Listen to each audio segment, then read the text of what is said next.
কূটনৈতিক আলোচনার সম্ভাবনা যতটা সামনে এগোনোর কথা ছিল, বাস্তবে তা উল্টো অনিশ্চয়তায় ডুবে গেছে। পাল্টাপাল্টি হুঁশিয়ারি, সামরিক প্রস্তুতি এবং আস্থার সংকটে পরিস্থিতি এমন জায়গায় পৌঁছেছে যেখানে নতুন করে সংঘাত শুরু হওয়া সময়ের ব্যাপার বলেই মনে হচ্ছে।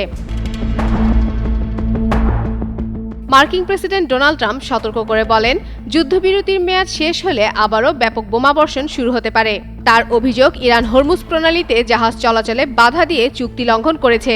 একই সঙ্গে তিনি স্পষ্ট করে দিয়েছেন, তেহরানের ওপর আরোপিত অবরোধ কোনো সমঝোতা ছাড়াই তুলে নেওয়া হবে না।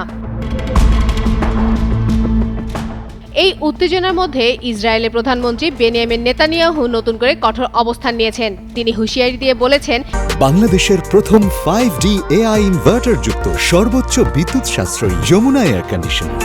ইরান যদি তাদের নিরাপত্তার জন্য হুমকি হয়ে থাকে, তাহলে সামরিক পদক্ষেপ নিতে পিছপা হবে না ইসরায়েল। তার এই বক্তব্য পরিস্থিতিকে আরও জটিল করে তোলে। অন্যদিকে তেহরান ওয়াশিংটনের অভিযোগ প্রত্যাখ্যান করে পাল্টা দোষারোপ করেছে। ইরানের পার্লামেন্ট স্পিকার মোহাম্মদ বাঘের গালিবাফ বলেছেন, যুক্তরাষ্ট্রই বন্দর অবরোধ ও জাহাজ জব্দ করে যুদ্ধবিরতি ভেঙেছে।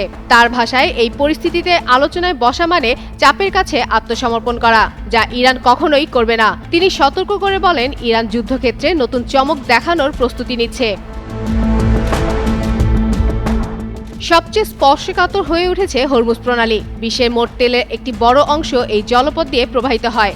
ইরান হুঁশিয়ারি দিয়েছে, তাদের অনুমতি ছাড়া কোনো জাহাজ চলাচল করলে সেটি লক্ষ্যবস্তুতে পরিণত হবে। এতে আন্তর্জাতিক জ্বালানি বাজার ইতিমধ্যেই টালমাটাল হয়ে উঠেছে। এই পরিস্থিতির মধ্যেই ইসলামাবাদে দ্বিতীয় দফা শান্তি আলোচনা নিয়ে তৈরি হয়েছে গভীর ধোঁয়াশা। পাকিস্তানে প্রস্তুতি থাকলেও ইরান এখনও অংশগ্রহণ নিশ্চিত করেনি, ফলে আলোচনার ভবিষ্যৎ অনিশ্চিত হয়ে পড়েছে। সব মিলিয়ে দুই পক্ষের করা বক্তব্য, সামরিক সতর্কতা এবং কূটনৈতিক অনিশ্চয়তা পরিস্থিতিকে এমন পর্যায়ে নিয়ে গেছে যেখানে যুদ্ধ আর আলোচনার সীমারেখা ক্রমেই ঝাপসা হয়ে যাচ্ছে। শান্তির আশা এখন বড় প্রশ্নচিহ্নের মুখে। ফাতেমা ফাতেহ জান, যুগান্তর নিউজ।